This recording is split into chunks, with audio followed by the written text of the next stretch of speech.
In today's video, I'm going to teach you how to auto-comment in ManyChat. By the end, you'll have an automation that reacts to comments on your posts and helps you boost engagement without lifting a finger.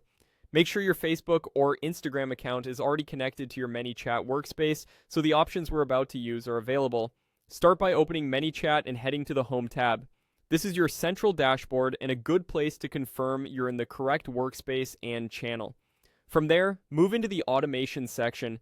This is where all your rules, triggers, and flows live, and where we'll create the logic that listens for new comments. Create a new automation. Starting fresh gives you full control over what triggers the automation and what happens next.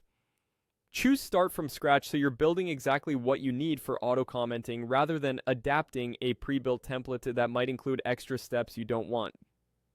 Next, add a new trigger. The trigger is the condition that tells ManyChat when to run this automation. Select user comments on your post.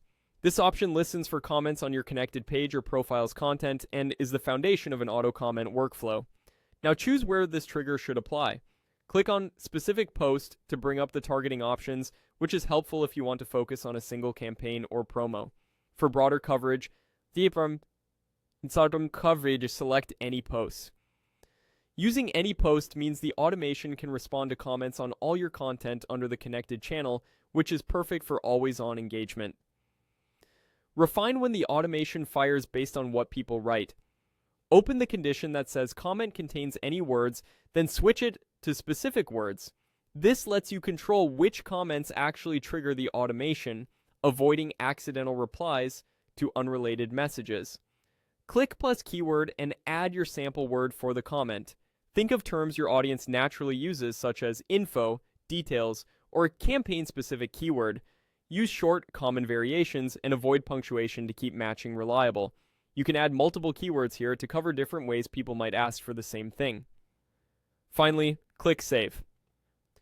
Saving locks in your trigger, targeting, and keywords so the automation is ready to respond when those words appear in comments. Keep in mind that platform policies apply, so make sure your automated replies are helpful, relevant, and respectful of user intent. That's it. You've set up an auto-comment trigger in ManyChat from scratch, targeted it to the posts you want, and defined the exact keywords that will activate it. Thanks for watching, and great job getting your engagement automation in place.